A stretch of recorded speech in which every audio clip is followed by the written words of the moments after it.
My name is Tiana Washington, and I'm 66 years old. What I'm about to tell you changed everything I thought I knew about my family, about love, and about the price of truth. The morning of Ernest's funeral, I woke up at 4:37 a.m. I know the exact time because I'd been watching the clock all night, watching the hours slip away until I'd have to say goodbye to the man I'd spent 42 years loving. The rain was already falling when I got dressed, pulling on the same black dress I'd worn to my mother's funeral back in 1998. I couldn't afford a new one, and honestly I didn't care. Standing in front of the bathroom mirror, I barely recognized the woman staring back at me. 3 days. It had only been 3 days since Ernest died, but I looked like I'd aged 10 years. My hands shook as I tried to pin up my gray hair. I gave up and let it fall loose around my shoulders. Ernest always liked it that way anyway. "You're still beautiful, Tiana," he used to say, running his fingers through my hair on quiet Sunday mornings. "Just like the day I met you." But that morning I didn't feel beautiful. I felt hollow. Spring Creek Cemetery sits on a hill overlooking the town where Ernest and I built our life together. It's a small place, just a few hundred graves, most of them belonging to people we knew. Old Mr. Henderson, who used to give us vegetables from his garden. Mrs. Patricia, who taught both our boys in Sunday school. All of them watching now as we laid Ernest to rest among them. The rain came down harder as I stood at the graveside, my cheap umbrella doing little to keep me dry. I counted the people who came. 7. 7 people showed up to say goodbye to a man who'd lived in this town for 70 years. There was Pastor Williams, of course, who'd known Ernest since he was a boy. Aaliyah, my best friend since high school, stood close beside me, her hand gripping mine. Darius, Ernest's co-worker from the auto shop, stood in the back, his face wet with rain and tears. And then there were my sons. Deshaun, 43, stood to my right. Tall, handsome, dressed in an expensive charcoal suit that probably cost more than our monthly mortgage payment. His wife, Jasmine, clung to his arm, her designer heels sinking into the wet grass. She kept checking her phone, not even trying to hide it. Kendrick, 41, stood to my left. He looked more like his father than Deshaun ever did, same broad shoulders, same strong jaw. But where Ernest's eyes had always been warm, Kendrick's were distant. Cold, even. He stared at the casket like it was a business transaction, not his father's body. Something was wrong. A mother knows these things.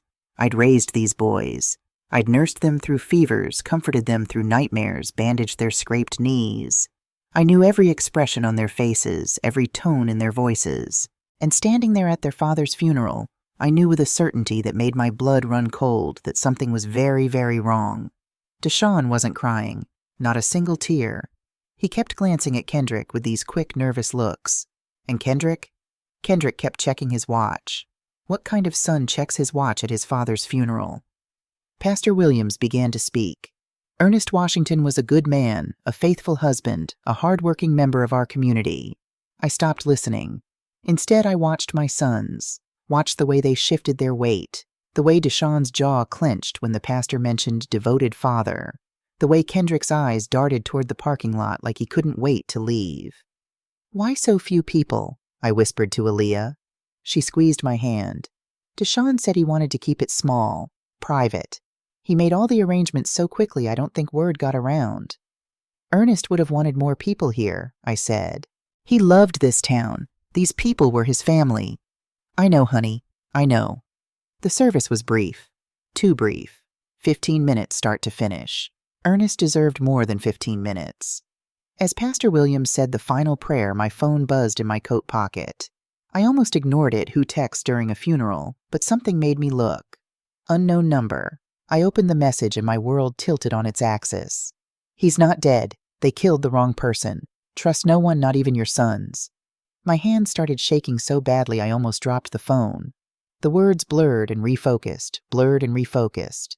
"He's not dead. They killed the wrong person." "Mom," Deshaun's voice cut through my shock. "Mom, are you okay?" I looked up at him. His eyes were wide concerned, or was that fear I couldn't tell anymore? I didn't know anything anymore. "I'm fine," I heard myself say. My voice sounded strange, distant, like it belonged to someone else. Just a message from the insurance company." "Already?" Jasmine's perfectly painted eyebrows rose. That was fast. Too fast, I thought. Everything about this has been too fast. That night I couldn't sleep. I lay in the bed Ernest and I had shared for 42 years, staring at his empty pillow, and let myself remember. I met Ernest Washington in the summer of 1982. I was 24 years old, working double shifts as a nursing assistant at Spring Creek Medical Center, trying to save enough money to go back to school. He was 26, running a small auto repair shop he'd inherited from his father. It wasn't love at first sight, not for me anyway. Ernest was persistent, though. He'd come into the diner where I ate lunch every day, always managing to sit at the counter right next to me. He'd make these terrible jokes trying to get me to smile. "What do you call a bear with no teeth?" he'd ask, grinning. "I don't know, Ernest." "A gummy bear." I'd roll my eyes, but inside I was smiling. It took him 3 months to work up the courage to ask me out. 3 months of bad jokes and shy glances and awkward conversation. When he finally did ask me standing outside that diner on a Tuesday evening, his hands shaking, I said yes before he'd even finished the question. We were married 6 months later. Small ceremony at Pastor William's church, just family and a few friends. We couldn't afford anything fancy. Ernest wore his father's old suit, and my wedding dress came from a consignment shop downtown. But I felt like a queen walking down that aisle toward him. Deshawn was born in 1982, right after we married. I still remember Ernest crying when he held his son for the first time. "I'm going to give him everything I never had," he whispered. Everything. Kendrick came along in 1984, 2 boys 2 years apart. I thought my heart would burst from happiness. We weren't rich. God knows we were far from rich. Ernest worked 6 days a week at the shop, sometimes 7 when money was tight. I picked up extra shifts whenever I could. We lived in a small 2-bedroom house on Maple Street, the same house I was lying in now alone for the first time in 42 years. But we had love. We had each other. We had our boys. When did it all go wrong? Maybe it started when Deshawn turned 15. He came home from school one day angry about something I can't even remember what, and said something I've never forgotten. "I hate being poor," he told Ernest. "All my friends have nice things. Why can't we have nice things?" Ernest had been so patient. "Son, we have everything we need. We have food on the table, a roof over our heads." "That's not enough," Deshawn shouted. "I want more than this. I don't want to end up like you, working myself to death for nothing." I watched Ernest's face crumble. He never said anything, just went out to the garage and stayed there for hours. Kendrick followed his brother's lead the way he always did. By the time they were in their 20s, both boys had moved away, chasing money and success in ways Ernest and I never understood. Deshawn got into real estate. Made good money, or so he said. Bought a house worth $200,000 in an upscale neighborhood across town.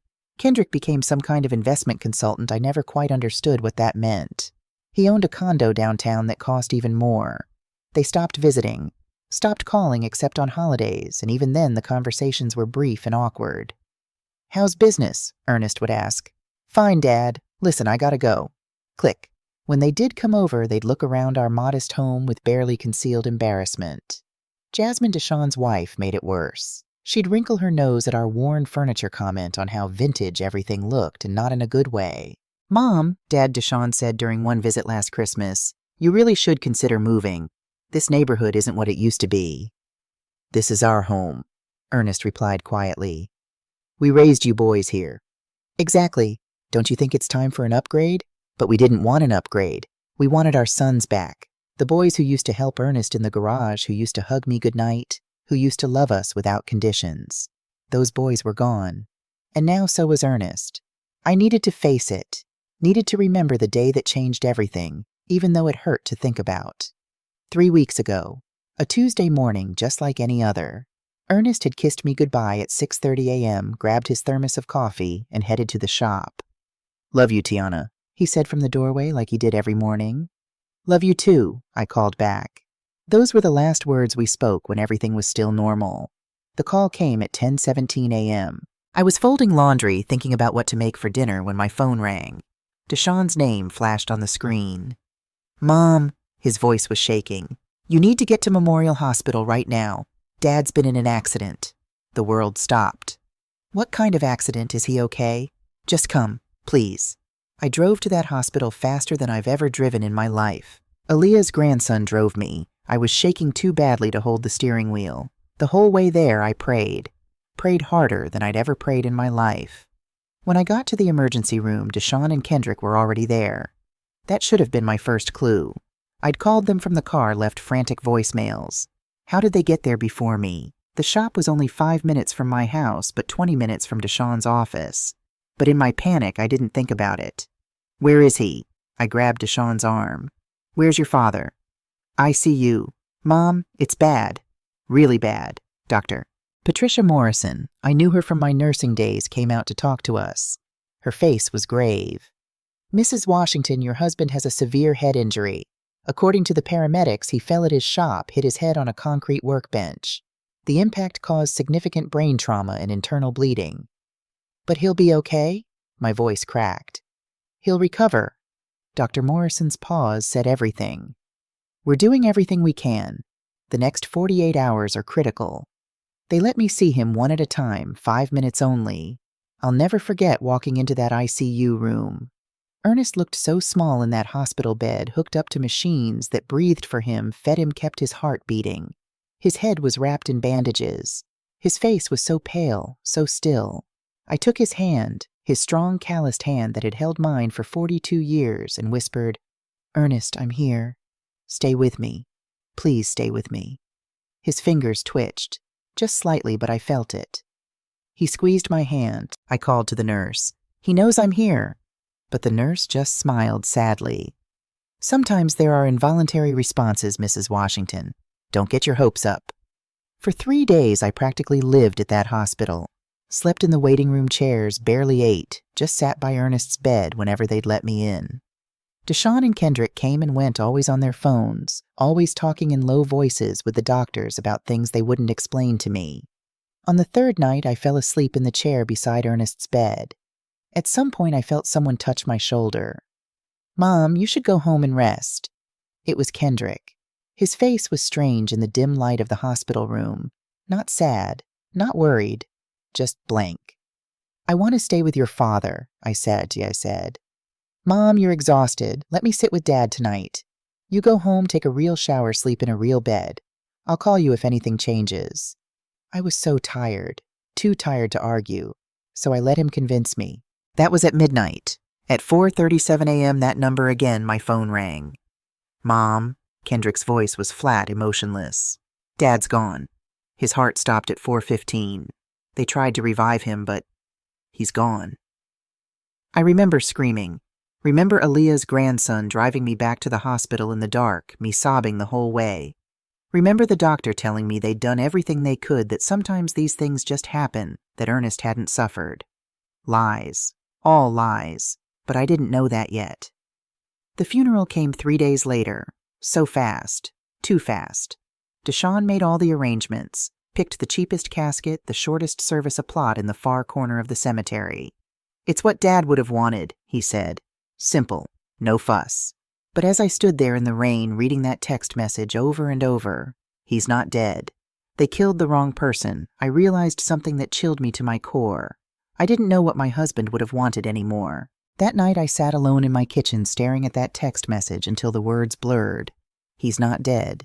They killed the wrong person. Who sent this? And why? Part of me wanted to believe it was some sick joke. Some cruel person who got their kicks from tormenting grieving widows. But another part of me, the part that had noticed my son's strange behavior at the funeral, wondered if there was truth hidden in those words. At 11:47 p.m., my phone buzzed again. Check the garage. Ernest left something for you. Corner workbench, red toolbox underneath the false bottom. My heart stopped. The red toolbox. Ernest's father had given him that toolbox when he'd inherited the auto shop.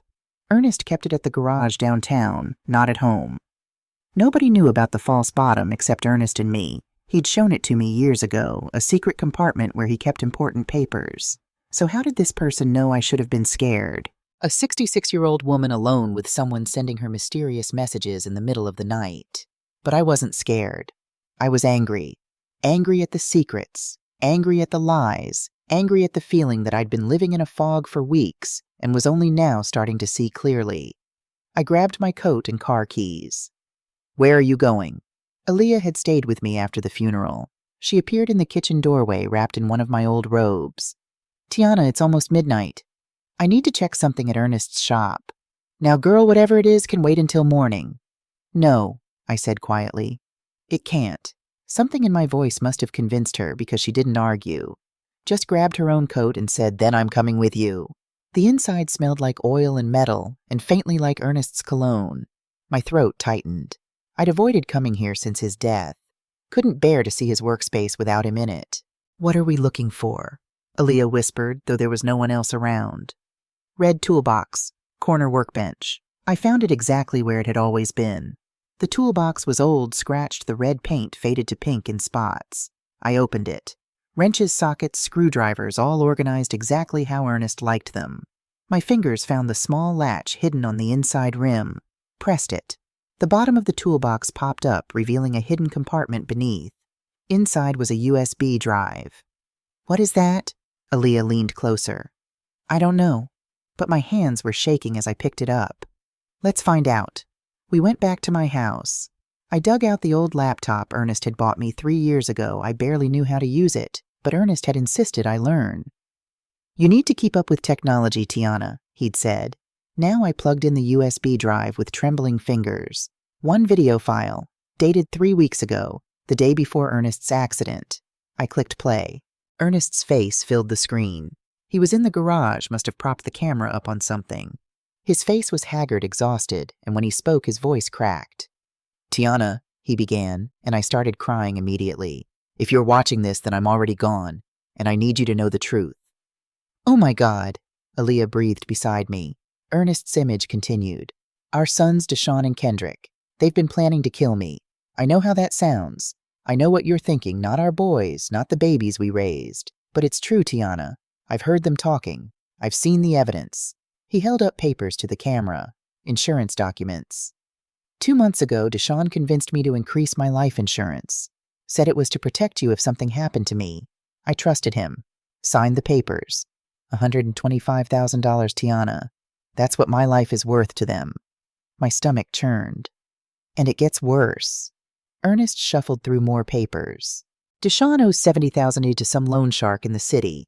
I found these collection notices in his trash when I fixed his car last month. And Kendrick? He shook his head. "Kendrick's been gambling. Underground poker games. He's in the hole for at least $50,000. "Jesus," Aaliyah whispered. "They need money," Ernest continued.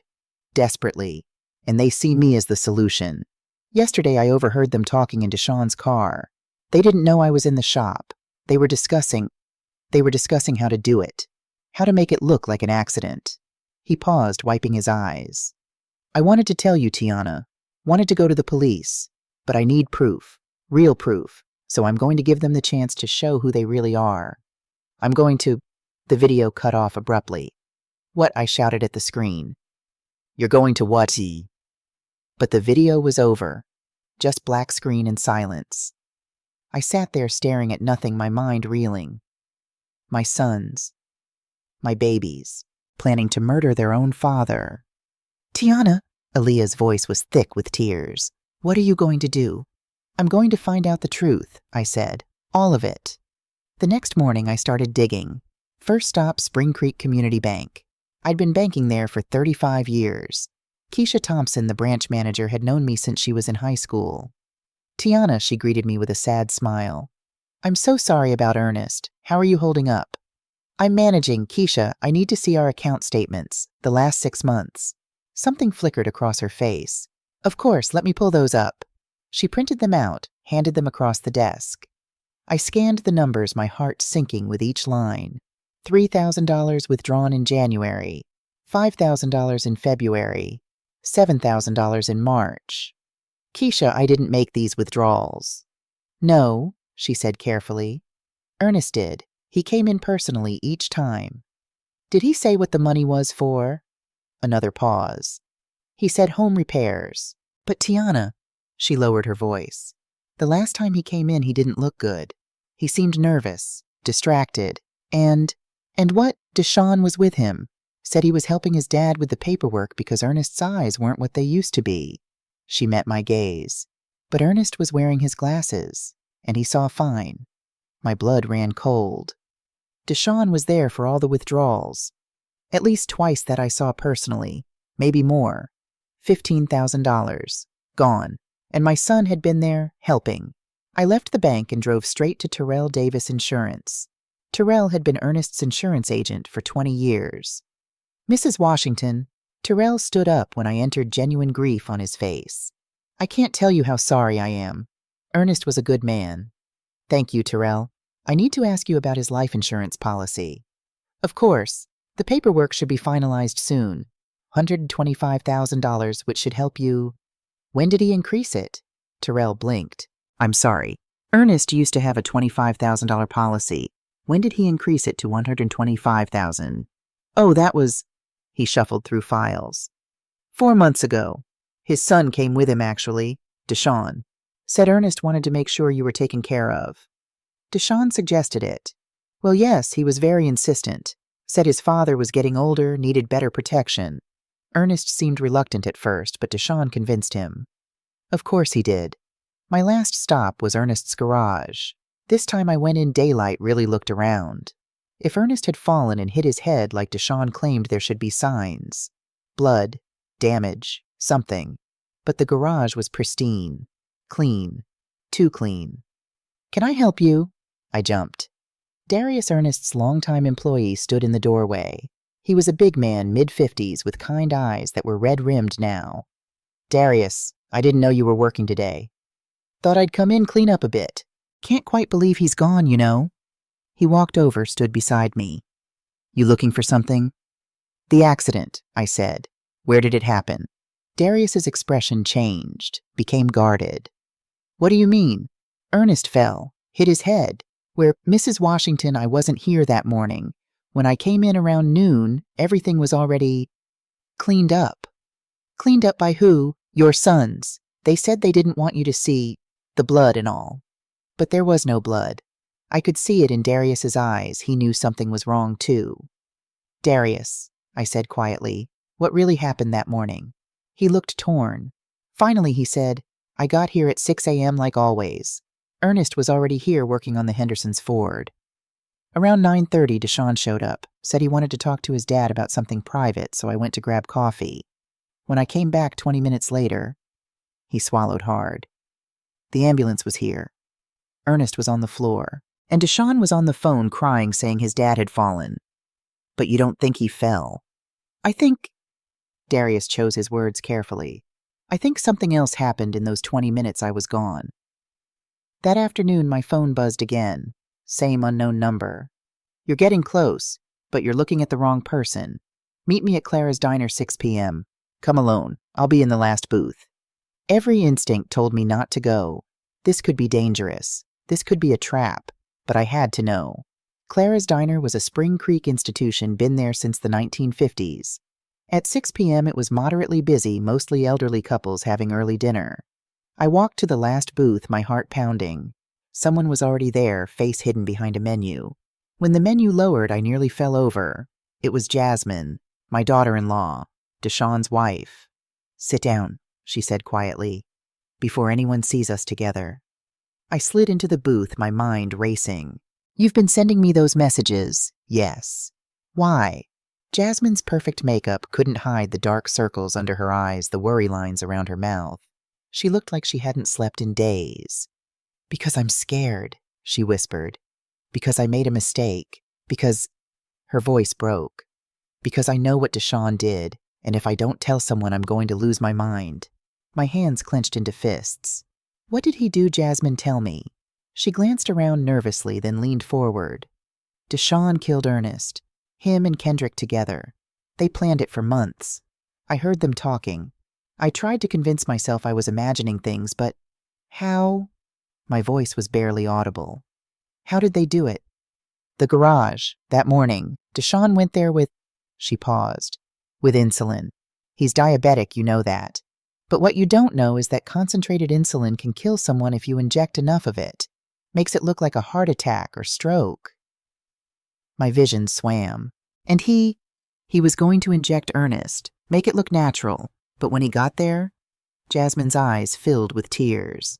Ernest was already on the ground, already dying. He'd fallen and hit his head, just like Deshaun told everyone, just like the doctor said. I stared at her. You're saying Ernest really did fall? It was actually an accident? No. Jasmine shook her head frantically. You don't understand. Deshawn got there, saw Ernest on the ground, saw the head injury, and he realized this was better than his plan. No injection needed. No evidence. Just a tragic accident. So She covered her mouth with her hand. He what, Jasmine? He waited.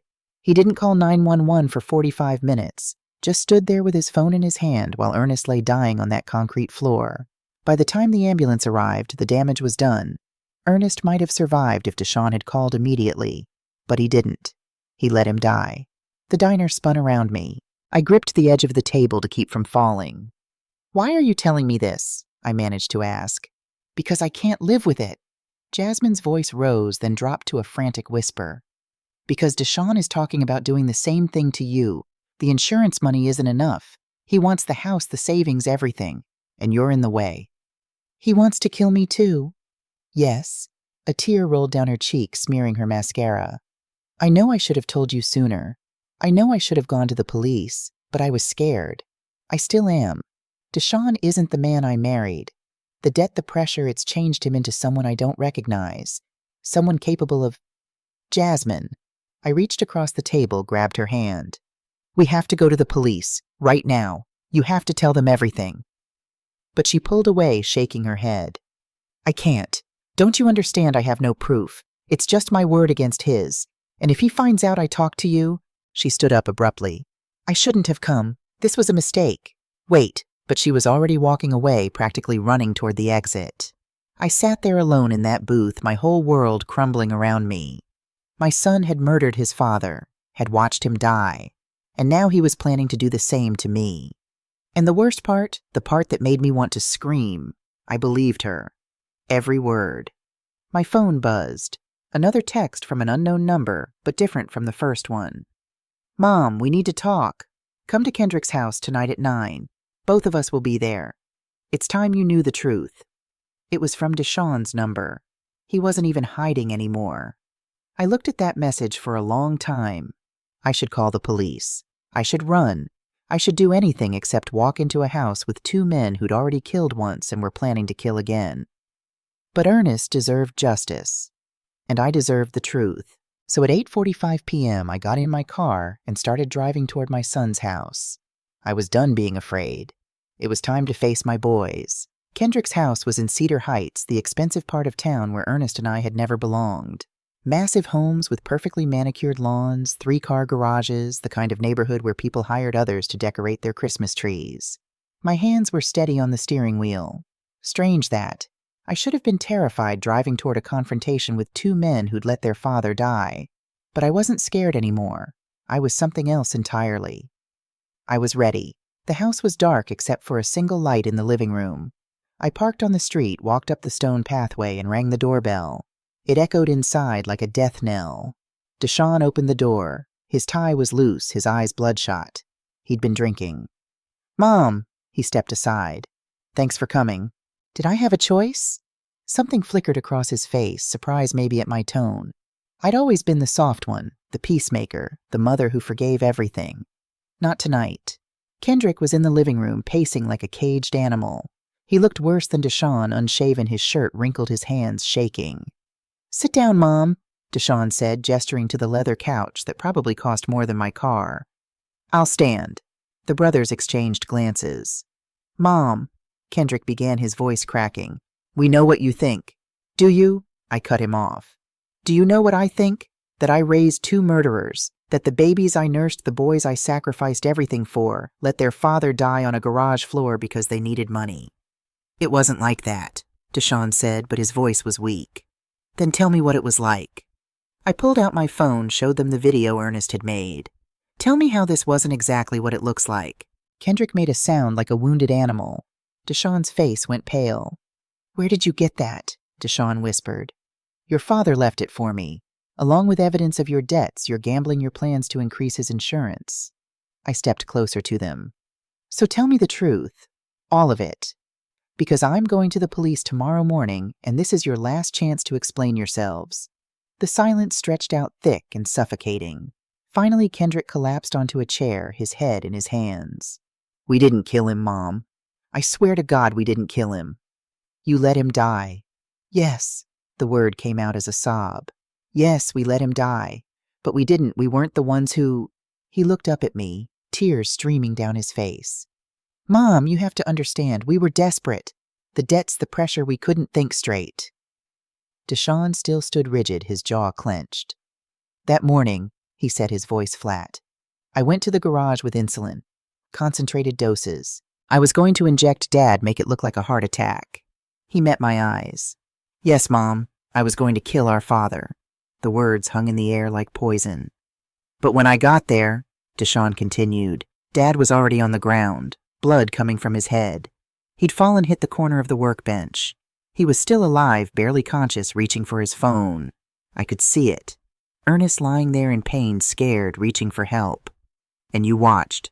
I panicked, Deshaun said. I stood there with the insulin in my pocket and I thought, this is better. No injection, no evidence, just a tragic accident. So his voice broke. I called Kendrick instead of 911. I got there 20 minutes later, Kendrick whispered. Dad was still alive, still breathing, but barely. And Deshaun said I said we should wait, Deshaun finished. Just a little longer. Make sure he was really gone before we called. Because if he survived, if he woke up and told people what really happened, that I was there and didn't help, you'd be exposed, I finished. So you let your father die slowly on that cold concrete floor, gasping for breath in pain, wondering why his sons weren't helping him. Mom, please. Kendrick reached for me, but I stepped back. Don't touch me. We called 911 after 45 minutes, Deshaun said. Told them we just arrived, just found him. The doctor said he might have survived if we'd called immediately. Might have had a chance. He laughed bitterly. But we made sure he didn't. I stared at my sons, these strangers wearing my children's faces, and felt something break inside me. Not my heart. That had broken days ago. Something deeper.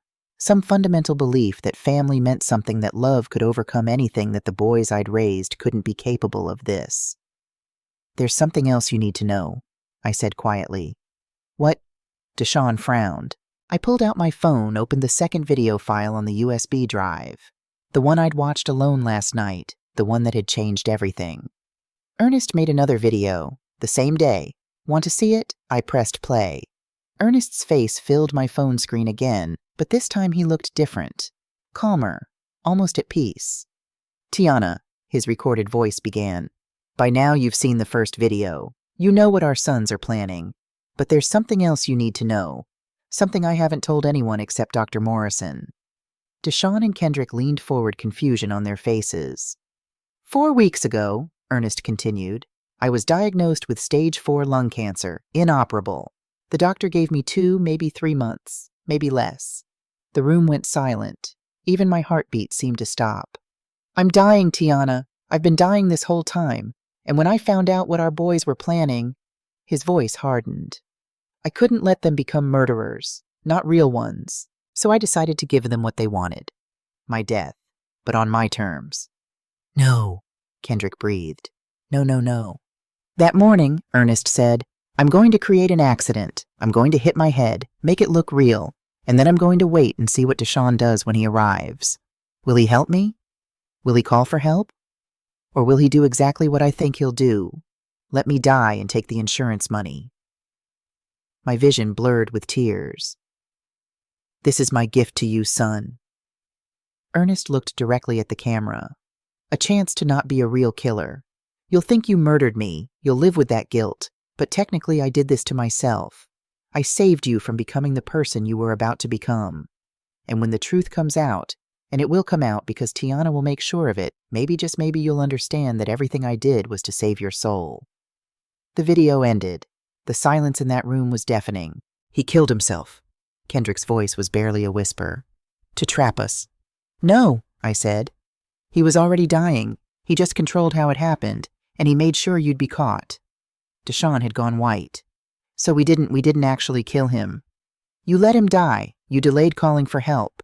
That's still manslaughter at minimum. Failure to render aid. Maybe murder, depending on what the prosecutor decides. I looked at them both. But Ernest was right about one thing. He saved you from being actual murderers. Because if he'd been healthy that morning, if you'd gone through with your plan, there would be no redemption for you. No possibility of forgiveness. Mom, Kendrick stood up, tears streaming down his face. Did you know about Dad's plan? This was the moment I'd been dreading. I could lie, tell them I was as shocked as they were, let them believe their mother was an innocent victim in all this. But I was done with lies. Yes, I said quietly. I knew. What? Deshawn stared at me like I'd slapped him. 5 weeks ago, your father came home from the doctor's office. Told me about the cancer. We sat on our porch holding hands and he cried. Because he was scared. Not of dying, he'd made peace with that. He was scared of leaving me alone. Scared of what would happen to our family. I remembered that evening like it was yesterday, the sunset painting the sky pink and gold, Ernest's hand trembling in mine. And then 2 weeks later, he heard you two. I looked at my sons. He was at Deshawn's house fixing your car like he always did. You didn't know he was still there, and he heard you planning to kill him. Kendrick made a choking sound. He came home that night, I continued, and he told me everything.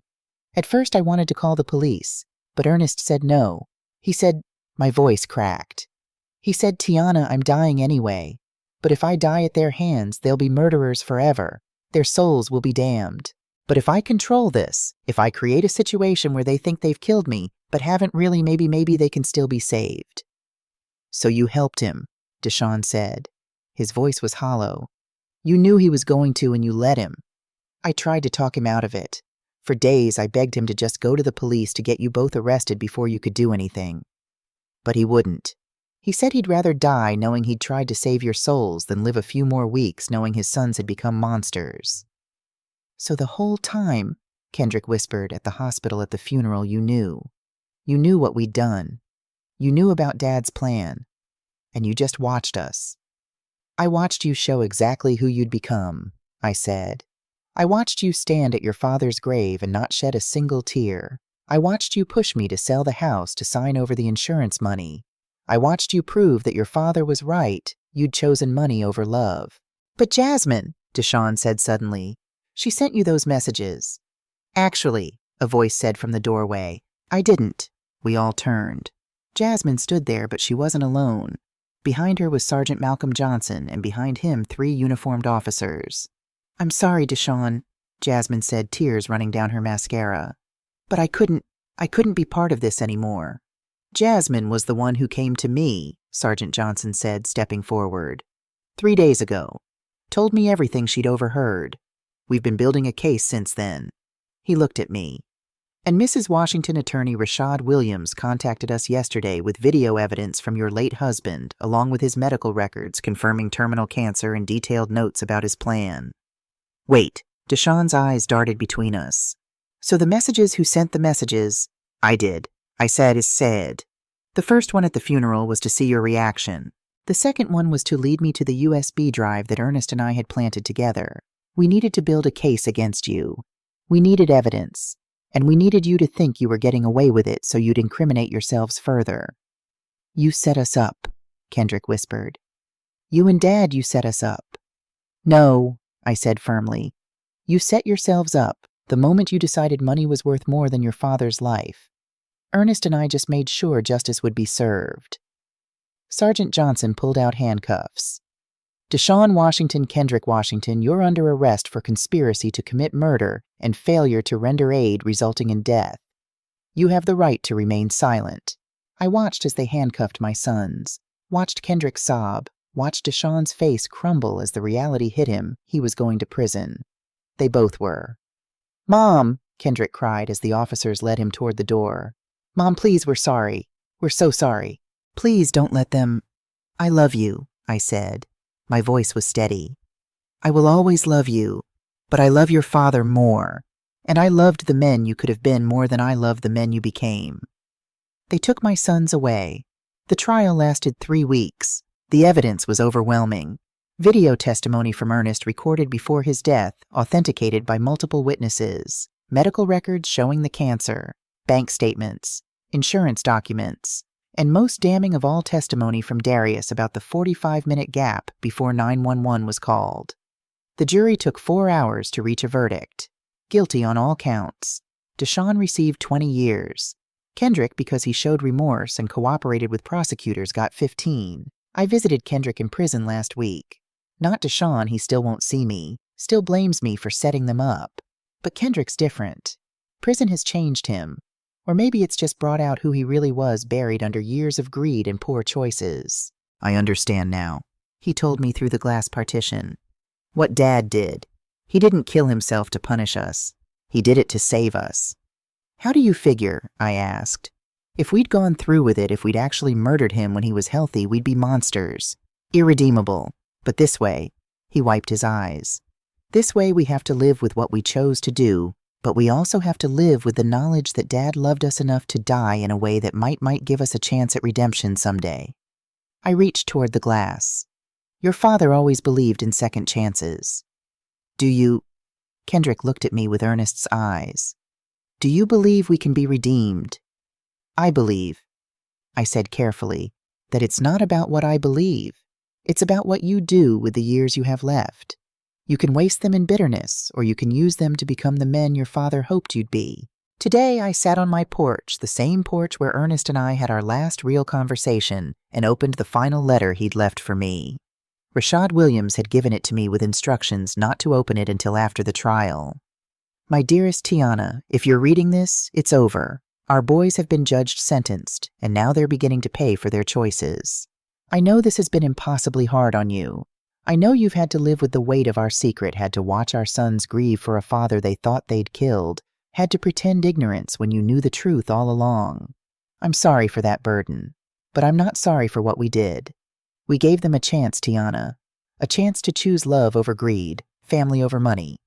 They failed that test. But because of how we set things up, they failed in a way that leaves room for grace. They're not murderers, not technically. They're guilty of terrible choices, but not irredeemable ones. In 15 to 20 years, they'll be free. They'll be old men, but they'll be free.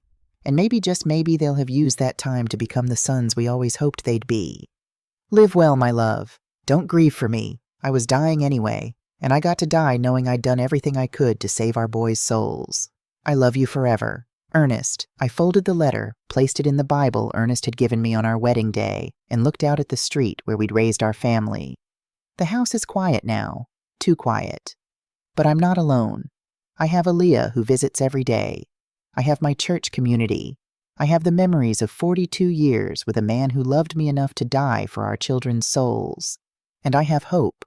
Hope that someday when Deshaun and Kendrick walk out of those prison doors, they'll be the men Ernest and I always believed they could be. Until then, I'll be here, in the house we built together, keeping the flowers alive in Ernest's garden, waiting, because that's what mothers do. We wait, we hope, we love, even when it breaks our hearts.